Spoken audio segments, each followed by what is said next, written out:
आज हम एनसीईआरटी का क्वेश्चन नंबर 30 करने जा रहे हैं, जिसमें हमसे ये पूछा गया है कि अगर हमारे पास ये लॉन्ग यूनिफॉर्मली चार्ज वायर है ना, ये लॉन्ग यूनिफॉर्मली चार्ज वायर है, तो ये किसी पॉइंट पे जैसे हमने बोल दिया इस पी पॉइंट पे, है ना, यहाँ पे हमने एक पी पॉइंट कंसीडर कर दिया। ये इस पी पॉइंट पे ये यूनिफॉर्मली चार्ज वायर जो है जो इनफाइनाइट लॉन्ग है, वो इस पी पॉइंट पे कितना इलेक्ट्रिक फील्ड क्रिएट करेगी, हमें वो कैलकुलेट करना है। तो सपोज हमने मान लिया कि ये वायर जो है इसका नाम हमने दे दिया ए बी, है ना, और ये वायर कैसी है, यूनिफॉर्मली चार्ज वायर है जिसकी चार्ज डेंसिटी हमें गिवन है लैम्डा है।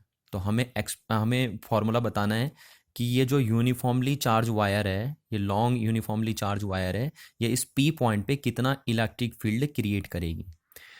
तो देखिए आइए हम कैसे करते हैं, हम करते हैं पहले, सबसे पहले हम इस जो ये लॉन्ग वायर है इसका हम ये सेंटर मान लेंगे कि इसका ये सेंटर है ओ, है ना, और ये जो ऑब्जर्वेशन पॉइंट है जहाँ पे हमें कैलकुलेट करना है कि यूनिफॉर्मली चार्ज वायर इस पी पॉइंट पे कितना इलेक्ट्रिक फील्ड क्रिएट करेगी।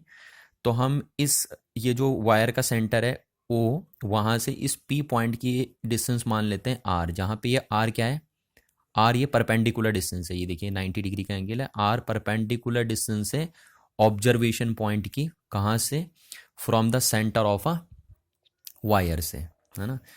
तो अब हमें कैलकुलेट करना है कि इस पी पॉइंट पे ये यूनिफॉर्मली लॉन्ग चार्ज वायर कितना इलेक्ट्रिक फील्ड क्रिएट करेगी, जिसकी चार्ज डेंसिटी कितनी गिवन है, हमें लैम्डा गिवन है इसकी, है ना। और ये हमें ध्यान रखना है कि हमें विदाउट यूजिंग गॉस लॉ, यानी गॉस लॉ का यूज़ नहीं करना आपको। तो कहने का मतलब है आपको कूलॉम लॉ का यूज़ करके यहाँ इस पी पॉइंट पे इलेक्ट्रिक फील्ड कैलकुलेट करना है due to this uniformly long charge wire. तो देखिए आइए कैसे करते हैं हम। तो सबसे पहले हम यही मान लेते हैं कि हमने इस वायर का नाम दे दिया ए बी, और इस वायर से आर परपेंडिकुलर डिस्टेंस पे एक पॉइंट पी है जहाँ पे हमें क्या कैलकुलेट करना है, इलेक्ट्रिक फील्ड कैलकुलेट करना है। तो हम सबसे पहले यही चीज़ लिख लेते हैं कि यहाँ पे हम ले लेते हैं कि A B is a long thin wire of uniform charge density lambda, ये हमें गिवन है ना। अब हम क्या करते हैं, हमें पता है कि हमें इस पी पॉइंट पे जो इस वायर के सेंटर से आर परपेंडिकुलर डिस्टेंस पे, वहाँ पे हमें इलेक्ट्रिक फील्ड क्या करना है, कैलकुलेट करना है due to this uniformly charge wire. तो हम बोलेंगे यहाँ पे कि वी हैव टू ऑब्टेन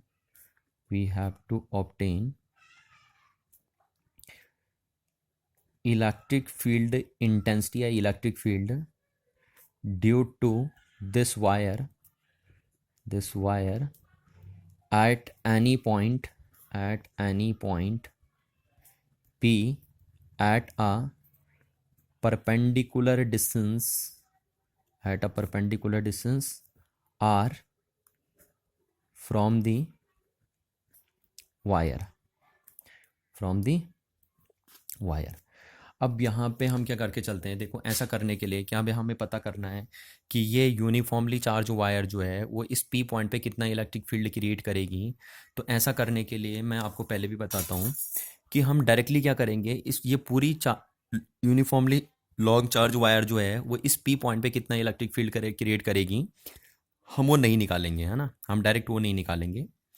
पहले हम क्या करेंगे कि हम देखेंगे कि इस यूनिफॉर्मली जो चार्ज वायर है इसका एक छोटा सा पोर्शन, है ना, एक एलिमेंट्री पोर्शन हम इसका लेंगे, और वो एलिमेंट्री पोर्शन इस पी पॉइंट पे कितना इलेक्ट्रिक फील्ड क्रिएट करेगा, पहले हम वो निकाल लेंगे।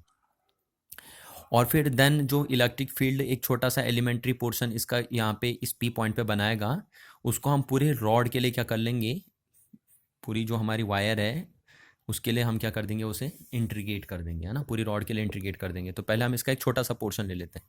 तो मैंने माना मैं इस वायर का एक छोटा सा पोर्शन मैंने कंसीडर कर लिया, ये वाला पोर्शन, है ना, और ये पोर्शन जो है, इस छोटे से पोर्शन की लेंथ हमने मान ली है कितनी, इस छोटे से पोर्शन की लेंथ हमारी है डी एक्स लेंथ मान ली हमने इस छोटे से पोर्शन की।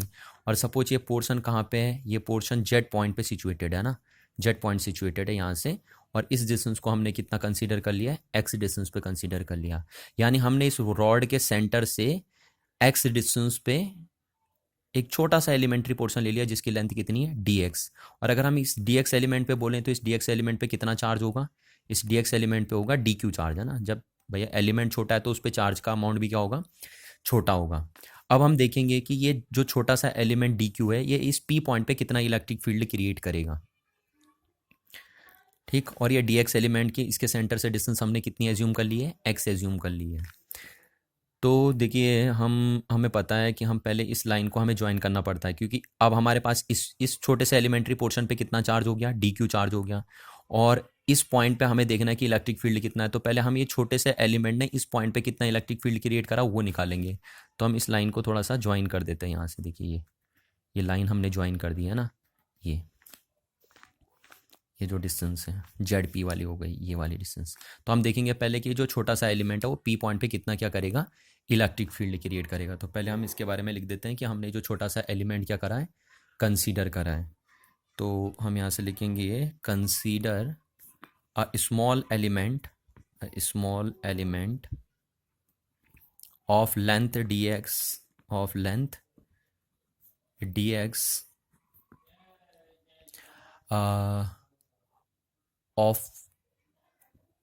Of length dx at point, है ना।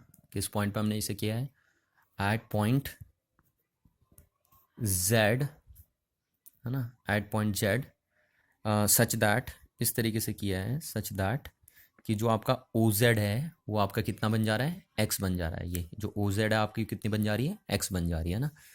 यानी हमने सेंटर से x डिस्टेंस नीचे ये छोटा सा एलिमेंट्री पोर्शन लिया है जेड पॉइंट पे। तो consider a small element of length dx at a point z such that OZ equals to x।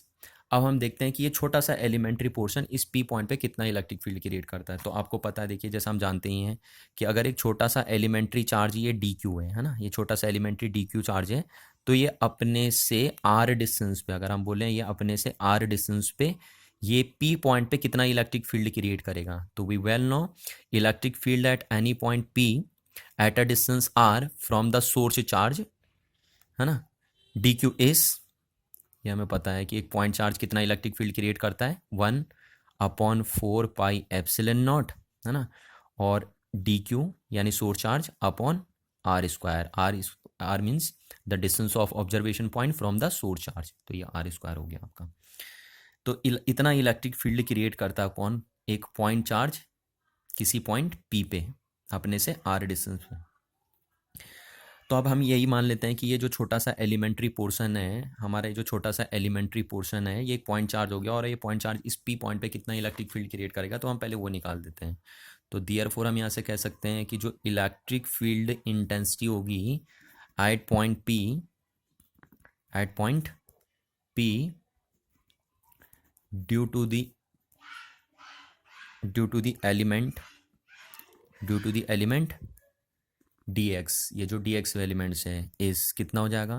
तो देखो कितना इलेक्ट्रिक फील्ड बनेगा। तो जो ये जब ये एलिमेंट छोटा है तो इसका बनाया हुआ इलेक्ट्रिक फील्ड भी इस पॉइंट पे क्या होगा, स्मॉल ही होगा। तो हम उसको DE लिख दे रहे हैं ना, DE मतलब small electric field at point p due to this element dx। तो कितना हो जाएगा ये, जैसा हमें पता है पॉइंट चार्ज कितना इलेक्ट्रिक फील्ड बनाता है, तो कितना बनाता है 1/4 पाई एप्सिलॉन नॉट। और ये आपका क्या हो गया, इसको आप k भी लिख सकते हैं ना शॉर्टकट करके।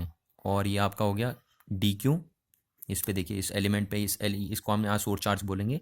तो इस सोर्स चार्ज पे कितना चार्ज है, dq अपॉन इसकी यहाँ से ये डिस्टेंस है ना। तो ये डिस्टेंस तो हमें देनी रखी, तो हम इसको क्या लिख देते हैं, ZP का स्क्वायर लिख देते हैं। देखिए इसको अलग कोई वेरिएबल मत मान लीजिए ना, क्योंकि क्वेश्चन में जितने ज़्यादा वेरिएबल हैं सॉल्व आपको ही करना पड़ेगा। तो आप हमने इसे ZP लिख दिया। तो ये इलेक्ट्रिक फील्ड बनेगा P पॉइंट पे। तो अगर हम इसे आगे सॉल्व करें तो ये हो गया आपका 1/4 पाई एप्सिलॉन नॉट, है ना। और ये क्या बना आपका DQ, और अपॉन ZP को हमने क्या लिख दिया, देखो ZP को हम पाइथागोरस से क्या लिख सकते हैं, 90 डिग्री का एंगल है। तो ZP को हम क्या लिख सकते हैं, हम लिख सकते हैं R square plus x square का रूट, है ना। ये लिख सकते हैं पाइथागोरस लगा के। तो ये हमारा हो गया x square plus R square की power x square plus R square का रूट, और क्योंकि यहाँ से स्क्वायर है तो ये स्क्वायर कटा और इस स्क्वायर से ये रूट कट गया, तो इसका हमारा डी ई आ गया आपका। ये देखिए 1/4πε0 को मैं के लिख दे रहा हूँ यहाँ पे, है ना, के, और इनटू क्या बना डी क्यू अपॉन क्या बन गया आपका X square plus R square. तो इतना इलेक्ट्रिक फील्ड बनाएगा ये डी क्यू एलिमेंट इस पी पॉइंट पे। अब हमें क्या करना है, हमें ये देखना है कि इसकी डायरेक्शन क्या होगी। तो आपको पता है, देखिए आप अगर इस पी पॉइंट पे कोई इलेक्ट्रिक फील्ड देखते हैं तो आप यहाँ पे क्या लेके आते हैं, टेस्ट चार्ज लेके आते हैं ना, और इस टेस्ट चार्ज पे किधर को फोर्स लगाएगा, ये डी क्यू चार्ज है, ये भी पॉजिटिव चार्ज है, ये भी पॉजिटिव चार्ज है, तो ये इस पॉइंट पे किधर को फोर्स लगाएगा। आपको पता है इलेक्ट्रोस्टैटिक फोर्स हमेशा क्या होता है, line joining along the line joining of the centre of two charges. तो इस डायरेक्शन में बन जाएगा ये इलेक्ट्रिक फील्ड, कौन सा, डी ई। ये इस डी ई फील्ड की डायरेक्शन ये होगी, है ना। तो अगर मैं इस डी की डायरेक्शन बोलूँगा तो ये किधर होगा, अलॉन्ग किधर होगा, जेड पी की डायरेक्शन में, है ना। तो अलॉन्ग जेड पी, ये जेड पी की डायरेक्शन में जाएगा ये इलेक्ट्रिक फील्ड, इस डायरेक्शन में चले जाएगा ये इलेक्ट्रिक फील्ड, ये जेड पी की डायरेक्शन में चल जाएगा ये इलेक्ट्रिक फील्ड। तो इतना क्लियर हो गया आपका।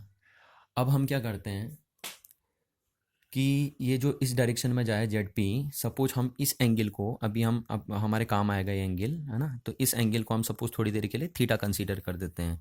तो लेट हम यहाँ पे बोलते हैं कि जो एंगल है आपका कौन सा, O P Z, O P Z, O P Z को हम कितना कंसीडर कर लेते हैं, ओ पी जेड को हम थीटा मान लेते हैं थोड़ी देर के लिए। तो ये कंसीडर करके बाद में हम उसे रिप्लेस कर देंगे, अभी हम अपने कन्वीनियंट के लिए इसको थीटा ले दे रहे हैं, है ना। तो अब आपको पता है कि जो ये इलेक्ट्रिक फील्ड बनाया है इस छोटे से एलिमेंट ने इस पी पॉइंट पे, इस छोटे से एलिमेंट ने इस पी पॉइंट पे जो ये इलेक्ट्रिक फील्ड क्रिएट करा, ये कोई वेल डिफाइंड इलेक्ट्रिक फील्ड नहीं है। क्योंकि आपको पता है वेल डिफाइंड एक्सेस हमारी होती हैं एक्स एक्सेस और वाई एक्सेस। तो आपको जब भी मैंने बोला है कि ये वेल डिफाइंड नहीं होगा तो आप इसके क्या कर देंगे, दो कंपोनेंट बना देंगे। तो हम इसके दो कंपोनेंट बना देंगे इस इलेक्ट्रिक फील्ड के। तो ये हमारा पहला कंपोनेंट बना वाई डायरेक्शन में, तो ये बनेगा आपका इसका कंपोनेंट। अगर देखिए ये आपका थीटा है तो ये वर्टिकली अपोजिट एंगल से ये वाला एंगल भी कितना बन जाएगा, ये लाइन ऐसी है, ये लाइन ऐसी है, तो ये भी एंगल कितना बन जाएगा आपका थीटा, वर्टिकली अपोजिट एंगल।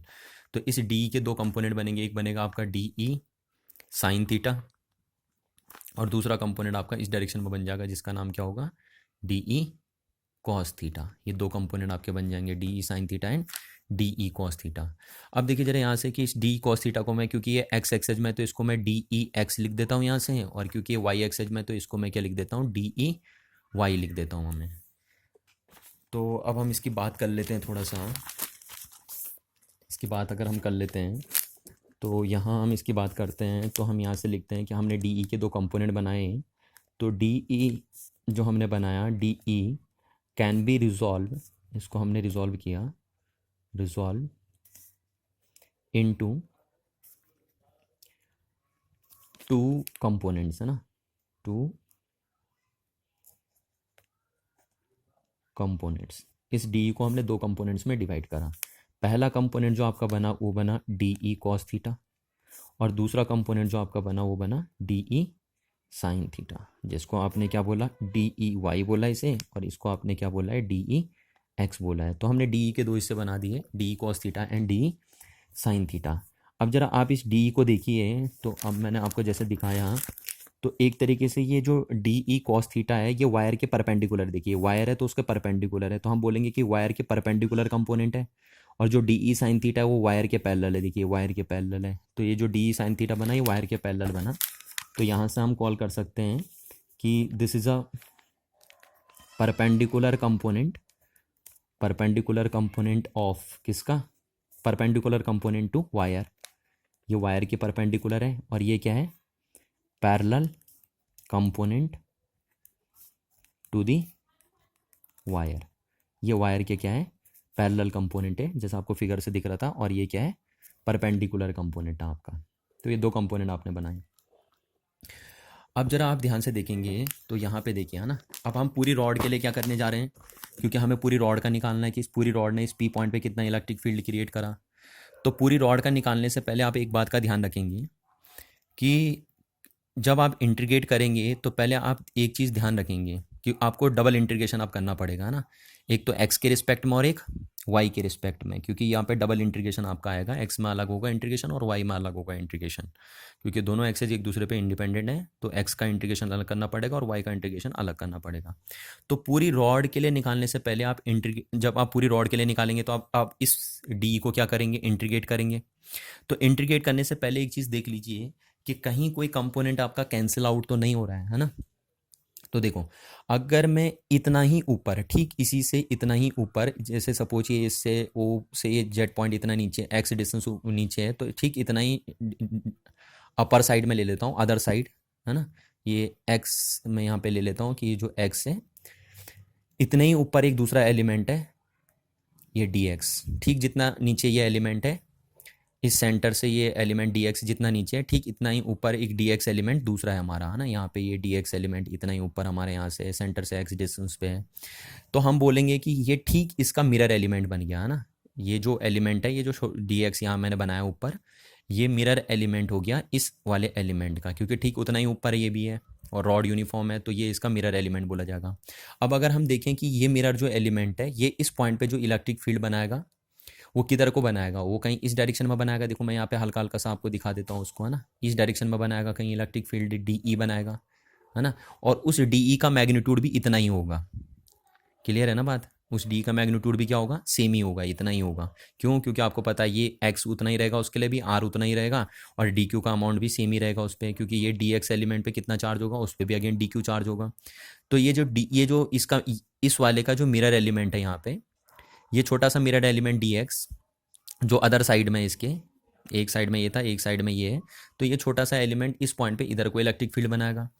अब अगर हम इस एंगल को फिर थीटा यहाँ पे लेंगे, मैं यहाँ पे दिखा नहीं रहा हूँ क्योंकि उसकी हमें ज़रूरत नहीं पड़ेगी, यहाँ पे थीटा हम लेंगे, तो उस थीटा के फिर यहाँ से अगर हम थीटा बनाएंगे तो फिर उसके दो कंपोनेंट बनेंगे, एक बनेगा डी ई कॉस थीटा और एक बनेगा डी ई साइन थीटा इधर को, है ना।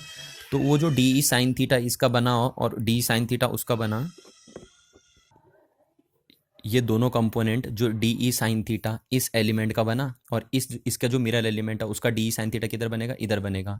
ये दोनों मैग्नीट्यूड में क्या होंगे, इक्वल होंगे, और डायरेक्शन में क्या होंगे, अपोजिट होंगे, इसलिए ये दोनों एक दूसरे से क्या हो जाएंगे, कैंसिल आउट हो जाएंगे। तो हम कहने का मतलब है कि जो भी पैरेलल कंपोनेंट होंगे, है ना, जो भी पैरेलल कंपोनेंट होंगे इस इलेक्ट्रिक फील्ड के, इस वायर के अलॉन्ग जो भी पैरेलल कंपोनेंट होंगे, वो उसके मिरर एलिमेंट से क्या हो जाएंगे, कैंसिल आउट हो जाएंगे। और टोटली मिला के सिर्फ कौन से कंपोनेंट वहाँ पे बचने वाले हैं आपके, टोटल मिला के आपके बचने वाले हैं परपेंडिकुलर कंपोनेंट उस पॉइंट पे। तो हमारे सिर्फ परपेंडिकुलर कंपोनेंट ही क्या होंगे वहाँ पे ऐड होंगे, और सारे पैरेलल कंपोनेंट क्या हो जाएंगे, उनके मिरर एलिमेंट से क्या हो जाएंगे, कैंसिल आउट हो जाएंगे। तो यहाँ पे हम लिख सकते हैं कि द पैरेलल दी जो आपके पैरेलल हैं, parallel component will be cancelled, parallel component आपके कैंसिल हो जाएंगे बाय दी, किसके थ्रू, by the parallel component of the field, parallel component of the field due to its mirror element, due to its mirror element. उसका mirror element उसके क्या कर देगा, पैरेलल कंपोनेंट को क्या कर देगा, कैंसिल कर देगा। Mirror element of D x, है ना, डी एक्स का जो मिरर एलिमेंट है वो उसके पैरेलल कंपोनेंट को क्या कर देगा, कैंसिल कर देगा। अब क्या बोलेंगे हम, तो देयरफॉर ओनली कौन सा कंपोनेंट बचेगा आपका, therefore only perpendicular component will be added. सिर्फ परपेंडिकुलर कंपोनेंट क्या होगा, एडेड होगा आपका, है ना, ऐड होगा।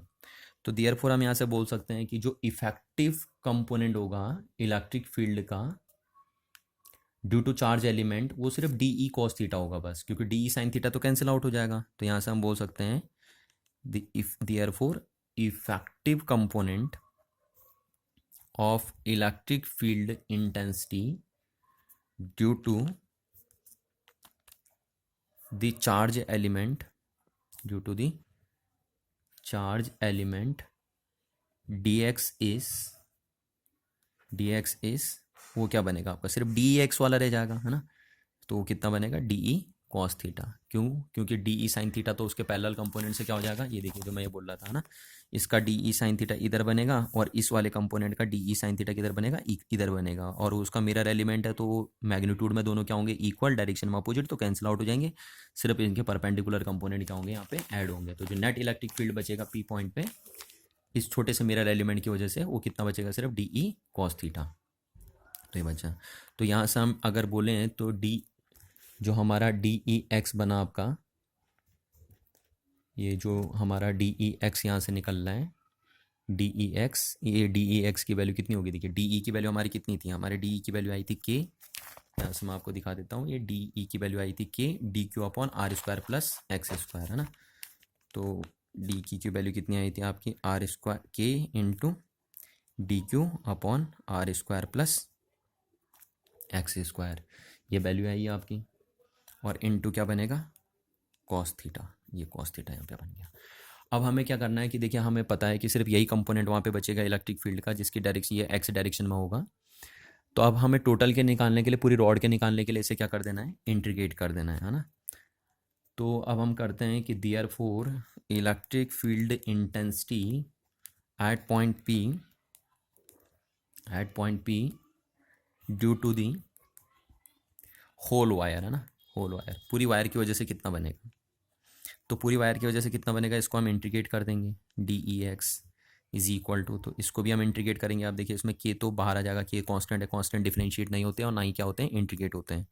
तो यहाँ बचेगा आपका क्या, cos theta into D Q upon R square plus x square. ये देखिए अब जब हम यहाँ क्या करेंगे, देखिए यहाँ पे ध्यान से देखिए, तो हम लिमिट चढ़ाएंगे, है ना, क्योंकि हमें इंटीग्रेट करना है तो जाहिर सी बात हम लिमिट चढ़ाएंगे।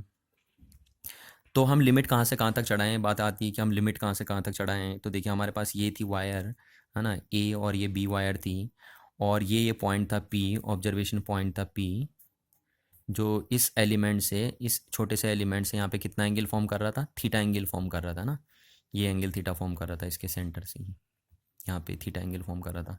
अब अगर हम बोल रहे हैं क्योंकि वायर कैसी हमारे पास लॉन्ग है, तो अगर हमारे पास वायर लॉन्ग है, या लॉन्ग का मतलब हमारे पास इनफाइनाइट लेंथ की वायर है ना, तो इनफाइनाइट लेंथ के लिए देखिए ये बी पॉइंट कहाँ चले जाएगा, ये बी पॉइंट बहुत ऊपर जाएगा, ऊपर जाएगा, ऊपर जाएगा और ऊपर जाएगा, है ना, और ये पॉइंट और नीचे आएगा और नीचे आएगा। तो जैसे ये ए पॉइंट नीचे आते जाएगा, नीचे आते जाएगा, तो आपको पता है ये एंगल इंक्रीज होते रहेगा, इंक्रीज होते रहेगा, इंक्रीज होते रहेगा, और मैक्सिमम कितना पहुंचेगा ये एंगल, क्योंकि वायर इनफाइनाइट है ना, ये ऐसे करके नीचे आती रहेगी, तो ये वायर इनफाइनाइट लॉन्ग है, तो ये जो थीटा है वो इंक्रीज होते रहेगा, होते रहेगा, होते रहेगा, और मैक्सिमम कहाँ तक पहुंचेगा, मैक्सिमम ये थीटा की वैल्यू पहुंचेगी 90 डिग्री, ये थीटा 90 डिग्री पहुंचेगा, है ना। तो ऐसी थीटा 90 डिग्री तक जाएगा मैक्सिमम, 90 डिग्री मतलब π/2 तक जाएगा थीटा मैक्सिमम। तो ये जो थीटा की वैल्यू है, ये क्योंकि रॉड इनफाइनाइट लॉन्ग है, तो ये थीटा कहाँ से कहाँ तक जाएगा, देखिए कह रहा हूँ मैं, ये रॉड इनफाइनाइट लॉन्ग है, ऊपर भी और नीचे, तो थीटा की वैल्यू कंटिन्यूसली इंक्रीज होती रहेगी, इंक्रीज होती रहेगी, और मैक्सिमम कितनी जाएगी, 90 तक जाएगी, है ना, क्योंकि 90 पे मीट करती है पैरेलल लाइन, कहाँ पे मीट करेंगी ये, फिर 90 पे जाके मीट करेंगे, 90 डिग्री पे जाके मीट करेंगी। तो आपको ध्यान रखना है नीचे भी कितना एंगल बनाएगी ये 90, और ऊपर भी कितना एंगल बनाएगी, 90 बनाएगी। यहाँ देखिए ऊपर इस बी एंड के साथ भी ये कितना एंगल बनाएगी, अगर ये इनफाइनाइट लॉन्ग वायर है, तो ये इनफाइनाइट लॉन्ग वायर है, तो बी एंड इस पी पॉइंट पे कितना एंगल सबटेंड करेगा, 90 का, और ये ए एंड, क्योंकि ये भी इनफाइनाइट है, तो ये ए एंड जहाँ पे भी होगा आगे, वो ये पी पॉइंट पे कितना एंगल सबटेंड करेगा, 90 का एंगल सबटेंड करेगा, ठीक है। तो ये 90 का एंगल सबटेंड करेगा। तो क्योंकि ये वायर इनफाइनाइट है, इसलिए हम क्या करेंगे, लिमिट चढ़ाएंगे, क्या, π/2 टू, आप देखिए, है ना, क्योंकि नीचे को कितना बन रहा है, पाई मतलब 90, और ऊपर को भी कितना बनेगा 90, क्योंकि बी एंड भी कितना एंगल सबटेंड करेगा, अगर क्योंकि ये वायर कैसी है, इनफाइनाइट है, तो बी एंड से भी कितना एंगल सबटेंड होगा यहाँ पे इनफाइनाइट वायर के लिए, 90 का, और ए से भी कितना होगा, 90 का। और अगर अब बात आपकी समझ में नहीं आ रही, तो अभी मैं बाद में आपको लास्ट में मैथमेटिकली भी करके दिखाऊंगा कि अगर वायर क्या होती है, इनफाइनाइट लॉन्ग होती है, तो थीटा की वैल्यू कहाँ तक जाएगी, थीटा की वैल्यू 90 तक जाएगी, है ना, ये बात हम बाद में भी प्रूफ करेंगे अभी। तो इसको मैं मैथमेटिकली करके भी दिखाऊंगा, पर थ्योरेटिकली आप समझिए कि अगर वायर इनफाइनाइट लॉन्ग होगी तो ये जो थीटा होगा ये कितना होगा, 90 होगा, कि 90 पे जाके पैरेलल लाइन मीट करेंगी। अब जरा ध्यान से देखिए, तो अगर नीचे एंड पे ये एंगल जो बन रहा है अगर वो एंटी क्लॉकवाइज है तो ऊपर पे क्या बन रहा हो, क्लॉकवाइज बन रहा है ना। तो मैं नीचे वाले एंगल को एंटी क्लॉकवाइज होने की वजह से माइनस ले लेता हूँ, और ऊपर वाला एंगल भी π/2 तक ही जा रहा है, -π/2 से। देखिए ए एंड के साथ कितना एंगल बन रहा है, π/2 का, और बी एंड के साथ भी कितना एंगल बन रहा है, π/2 का, क्योंकि वायर इनफाइनाइट लॉन्ग है। तो इसलिए हम क्या करते हैं कि नीचे वाला एंगल क्योंकि एंटी क्लॉकवाइज बन रहा है इसलिए मैंने -π/2 रख दिया, और ऊपर वाला एंगल क्या बन रहा है, क्लॉकवाइज बन रहा है ना, इस एंड के साथ ये ऐसे करके, तो इसलिए हमने क्या रख दिया, +π/2 रख दिया। तो अब हम इसे इंटीग्रेट करेंगे, तो ये डिफरेंशिएशन से ये कैंसिल आउट हो गया आपका, और ये बचा आपका कितना, EX। तो EX इक्वल हो गया आपका K, और ये आपका देखिए क्या होगा ना। अब इसको इंटीग्रेट करेंगे आप, तो जरा यहाँ इंटीग्रेट करते समय आपको ध्यान रखना है। देखिए इंटीग्रेट करते समय ध्यान रखना है, आपको लग रहा है कि आप चार्ज के रिस्पेक्ट में इंटीग्रेशन कर रहे हो, देखो है ना, आपको लग रहा है कि चार्ज के रिस्पेक्ट में इंटीग्रेशन कर रहे हो, पर आप चार्ज के रिस्पेक्ट में इंटीग्रेशन नहीं करेंगे। देखिए क्योंकि चार्ज को आप तोड़ ही नहीं सकते है ना, भले हमने बोला है तो हम चार्ज को तोड़ नहीं सकते। तो फिर हमने लिमिट हमें क्या करना पड़ेगा, चार्ज को कहीं ना कहीं लेंथ के टर्म्स में, क्योंकि हमने लेंथ ब्रेक करी थी, तो हम कहीं ना कहीं चार्ज को लेंथ के टर्म्स में क्या करेंगे, एक्सप्रेस करेंगे। तो हमें पता है चार्ज को लेंथ के टर्म में एक्सप्रेस करने के लिए हम किस कंसेप्ट का यूज़ करेंगे, चार्ज डेंसिटी के कंसेप्ट का यूज़ करेंगे। तो हमें पता है charge density lambda equal to क्या होगा, dQ/dx। देखिए है ना, चार्ज पर यूनिट लेंथ तो हम इसे बोलते हैं। तो क्योंकि डी क्यू पे देखिए dx लेंथ पे कितना चार्ज है, dq चार्ज है, इसलिए चार्ज डेंसिटी लैम्डा इसका फॉर्मूला हो जाएगा कितना, dQ/dx, है ना। क्योंकि dq चार्ज कितने एलिमेंट पे, dx एलिमेंट पे, इसलिए लैम्डा बन गया ये आपका linear charge density lambda equal to dQ/dx। तो यहाँ से हमने इससे क्या बोला कि dq इक्वल टू हम क्या लिख सकते हैं, लैम्डा इंटू dx। तो यहाँ देखिए हमने चार्ज को किसके टर्म्स में एक्सप्रेस कर दिया, लेंथ के टर्म्स में, लैम्डा इंटू dx, और ये बना आपका r² प्लस x²। अब यहाँ पे आपको एक बात ध्यान रखनी है कि देखिए हमने यहाँ चार्ज को लेंथ के टर्म में क्यों एक्सप्रेस करा, क्योंकि हमें पता हम चार्ज को तोड़ नहीं सकते ना, चार्ज तो एक फॉर्म है एनर्जी का, तो उसे आप कैसे तोड़ सकते हैं बताइए। तो हमने उसको लेंथ के टर्म्स में एक्सप्रेस कर दिया, ये with the help of density का कंसेप्ट यूज़ करके। तो ये डेंसिटी का कंसेप्ट इसीलिए यहाँ पे आपकी मदद करता है, इसीलिए हमें चार्ज डेंसिटी गिवन थी है ना, क्योंकि वो यहाँ पे मदद करेगा आपकी इंटीग्रेशन सॉल्व करने में, नहीं तो ये इंटीग्रेट कर नहीं पाएंगे हम इसे। अब यहाँ पे एक प्रॉब्लम हमारे सामने फिर क्रिएट होती है दोबारा, अगेन हमारे सामने एक प्रॉब्लम और क्रिएट हो गई यहाँ पे। वो प्रॉब्लम ये क्रिएट हुई कि यहाँ पे अगर आप ज़रा ध्यान से देखेंगे, तो ये ज़रा आप ध्यान से देखेंगे तो आप अब किसके रिस्पेक्ट में इंटीग्रेशन करने जा रहे हैं, आप लेंथ के रिस्पेक्ट में इंटीग्रेशन करने जा रहे हैं, है ना। और लेंथ के रिस्पेक्ट में इंटीग्रेशन करने जा रहे हैं तो आप ध्यान रखिए, आपने लिमिट तो किसकी चढ़ा दी, एंगल की। तो यानी आप ये लेंथ को क्या बोलते हैं हम, कार्टेशियन कोऑर्डिनेट, और ये जो एंगल होते हैं उनको बोलते हैं हम पोलर कोऑर्डिनेट। तो कह रहे हैं लिमिट तो आपने पोलर कोऑर्डिनेट में चढ़ा रखी है और इंटीग्रेट करने जा रहे हैं आप कार्टेशियन कोऑर्डिनेट में, तो ऐसा नहीं होता।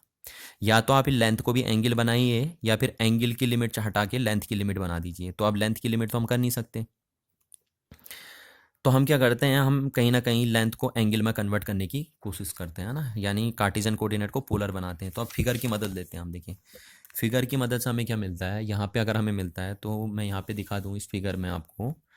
तो यहाँ से हमें बोलेंगे हम फ्रॉम फिगर है, देखो हम फिगर से क्या मिलता है ना, यहाँ से देखेंगे हम फिगर से। देखिए मेरे को लेंथ को है ना, एक्स थी वहाँ पे जो आपको दिखा था dx, तो मेरे को एक्स के टर्म्स में एक्सप्रेस करना है, तो मैंने एक्स रख दिया ऊपर, ठीक है। और ये एक्स ऊपर रख दिया, और इस थीटा के रिस्पेक्ट में देखना है मेरे को, तो ये थीटा मैंने यहाँ लिखा, और ये थीटा मैंने यहाँ लिख दिया, एक्स यहाँ पे लिख देता हूँ मैं, एक्स मैंने ऊपर रखा क्योंकि एक्स के टर्म्स में एक्सप्रेस करना है, और ये आर हमें गिवन है तो आर मैंने नीचे लिख दिया। अब इस थीटा एंगल के लिए, इस थीटा एंगल के लिए क्या बना, देखिए परपेंडिकुलर अपॉन बेस, तो ये आपका बन गया कौन सा, टेन थीटा, है ना। तो ये हमें फिगर से मिल गया एक्स अपॉन आर इसको क्या हो गया, टेन थीटा। तो यहाँ से हम बोलेंगे कि ये फॉर्मूला हमारी मदद करेगा कन्वर्जन करने में, तो हम बोलेंगे फ्रॉम फिगर से आपको क्या मिला है, फिगर से आपको मिला है X equals to R tan theta. X equals to क्या मिल गया आपको, आर टेन थीटा। यहाँ से देखिए एक्स इक्वल्स टू ये क्या बन जाएगा आपका, आर इधर चले जाएगा, और ये एक्स इक्वल्स टू क्या हो जाएगा, आर टेन थीटा। तो यहाँ में फिगर से मिल गया X equals to R tan theta. अब हम यहाँ पे वैल्यू उठा के रख देंगे यहाँ पे, तो हमारा ए एक्स इक्वल्स हो जाएगा, देखिए के ये है कांस्टेंट, और लैम्डा भी बाहर आ जाएगा क्योंकि लैम्डा भी कांस्टेंट है, और इंटीग्रेशन की लिमिट हमने चढ़ाई π/2 टू -π/2 टू +π/2, और ये आपका बचा यहाँ पे कितना, dx upon r² plus x²। और देखिए अब हमारे पास क्या करना, हमें इसको क्या करना है, कन्वर्ट करना है। तो हम इसको डिफरेंशिएट कर देंगे, देखिए इस चीज़ को डिफरेंशिएट कर देंगे क्योंकि हमें डी एक्स को एंगल के टर्म्स में रिफ्लेक्ट करना है। तो हम इसको डिफरेंशिएट कर देंगे विथ रिस्पेक्ट टू थीटा, है ना। तो differentiating differentiating with respect to theta, इसको थीटा के रिस्पेक्ट में मैंने डिफरेंशिएट कर दिया। तो हमें क्या मिलेगा, D x over D theta, है ना। और आर तो कांस्टेंट है तो आर का डिफरेंशिएशन इंटीग्रेशन होगा नहीं। और फिर किसका करेंगे हम, टेन थीटा का डिफरेंशिएशन करेंगे। तो जब हम टेन थीटा का डिफरेंशिएशन करेंगे तो यहाँ में क्या मिला, d x over D theta is equal to क्या मिल गया, आर। और टेन थीटा का डिफरेंशिएशन कितना होता है थीटा के रिस्पेक्ट में, सेक स्क्वायर थीटा। इसको आप याद रखिए कि टेन थीटा का डिफरेंशिएशन कितना होता है, सेक स्क्वायर थीटा। ये फॉर्मूला आपके पास है ना। तो यहाँ से आपके पास डी एक्स इजको टू क्या आ गया, R sec square theta into D theta, ये आपके पास आ गया डी एक्स इजिकल्स टू। तो अब इस डी एक्स की वैल्यू मैं यहाँ पुट कर देता हूँ, है ना। इस डी एक्स की वैल्यू हम यहाँ पुट कर देंगे। तो हमारे पास अब आपका हमारे पास फॉर्मूला आएगा। तो हमारे पास जो फॉर्मूला आया इलेक्ट्रिक फील्ड का वो आया डी ई एक्स, ये देखिए ये बना हमारे पास, है ना। तो D E X equals to क्या बन गया हमारा, देखिए हमारे पास एक तो बाहर था के, एक था लैम्डा, ऊपर हमारी इंटीग्रेशन की लिमिट चढ़ी थी -π/2 टू +π/2। और यहाँ हमारा क्या था, डी एक्स। तो डी एक्स के सामने हम क्या लिखेंगे अब, R sec square theta into D theta, ये लिख देंगे हम।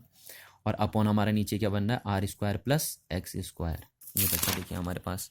और यहाँ पे हमारा ये कॉस थीटा भी था, देखिए ये है ना, ये कॉस थीटा भी हमारे पास यहाँ पे है, ये कॉस थीटा भी है हमारे पास यहाँ का, ये वाले फॉर्मूले का कॉस थीटा भी हमारे साथ चल रहा है।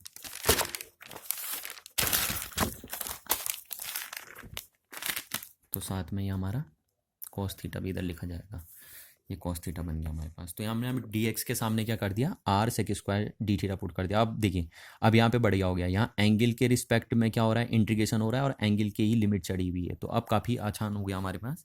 बट एक चीज़ यहाँ पे फिर दिक्कत कर रही है हमारे पास कि ये जो एक्स स्क्वायर है ये वेरिएबल है, चलो आर तो कांस्टेंट है बट एक्स वेरिएबल है। और एक्स क्या है, कार्टिजन कोऑर्डिनेट, और वो वेरिएबल भी है और कार्टिजन कोऑर्डिनेट भी है। और हम इंटीग्रेशन कर रहे हैं किसके रिस्पेक्ट में, पोलर। तो हमें फिर ये इस एक्स को यहाँ पे एंगल के टर्म्स में कन्वर्ट करना पड़ेगा। तो देखिए हमें पता है सिंस अभी अभी हमने निकाल रखा है एक्स इक्वल्स टू हमारे पास क्या है, आर टेन थीटा, है ना। तो हम इसको क्या कर देते हैं, देयरफॉर हम लिख सकते हैं कि R square plus x square को हम क्या लिख सकते हैं, is equal to R square लिखा मैंने और प्लस एक्स स्क्वायर के सामने क्या पुट कर दिया मैंने, आर टेन थीटा पुट कर दिया।